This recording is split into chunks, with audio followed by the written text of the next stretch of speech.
Siapa yang harus menghapus kata Allah, Bismillah, syahadat, dan Al-Fatihah? Ya.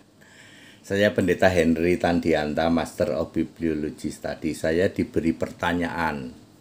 Katanya begini, ini Pak Pendeta HTD pasti tidak bisa jawab.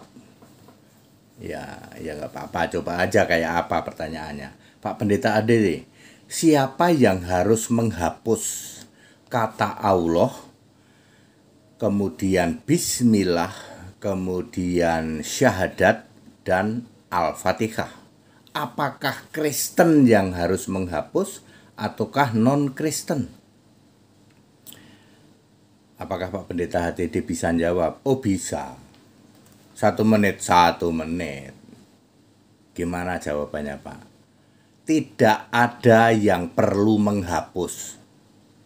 Kristen punya hak untuk memakai kata Allah, kata Bismillah, kata syahadat, dan Al-Fatihah. Non-Kristen juga punya hak untuk memakai kata Allah, Bismillah, syahadat, dan Al-Fatihah.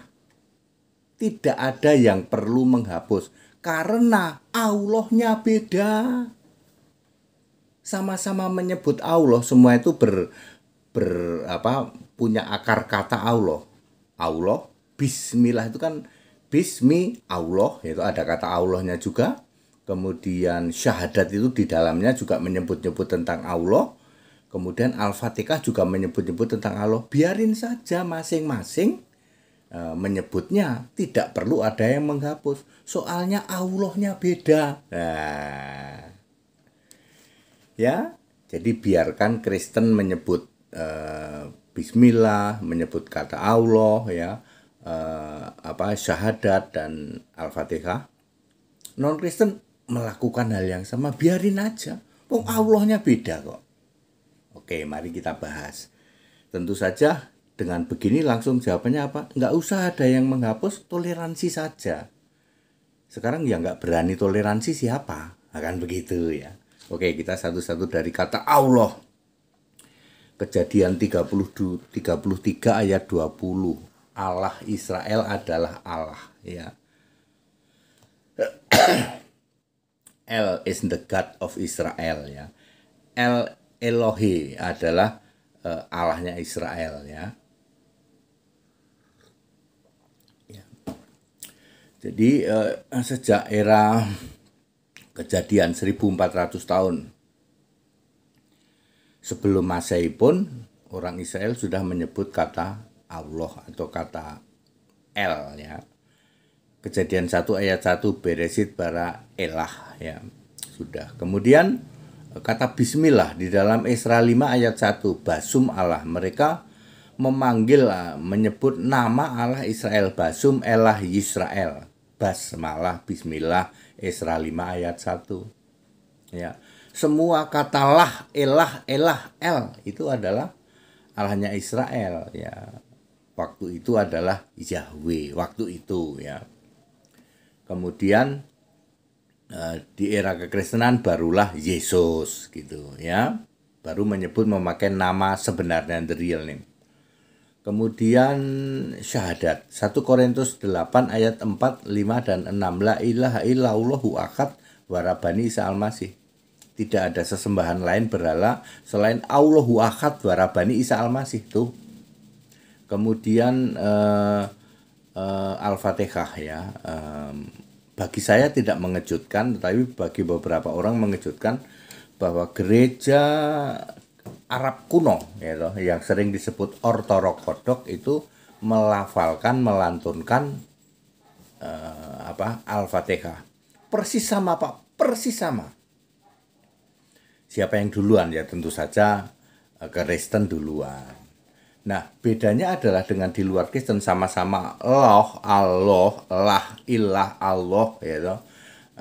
Bismillah, ya, syahadat, la ilaha illallahu akad, kemudian Al-Fatihah, Bismillahirrohmanirrohim, Alhamdulillah, semua ada kata-kata lah, itu artinya Allah. Non-Kristen biarin aja nyebut kata Allah, wong Allahnya beda kok. kalau Kristen itu Allahnya punya nama Isa Al-Masih, jelas.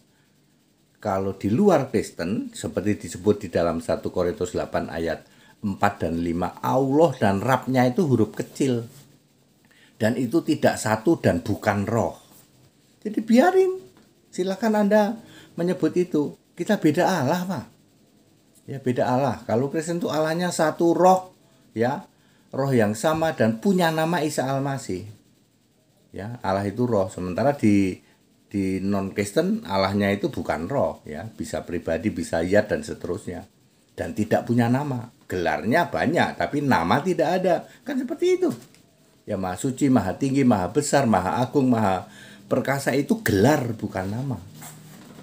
Jadi tidak perlu dipertentangkan, tidak perlu ada yang harus dihapus, menghapus. Silahkan Anda juga sebut-sebut Allah, silahkan, ya. Kristen itu paling punya hak.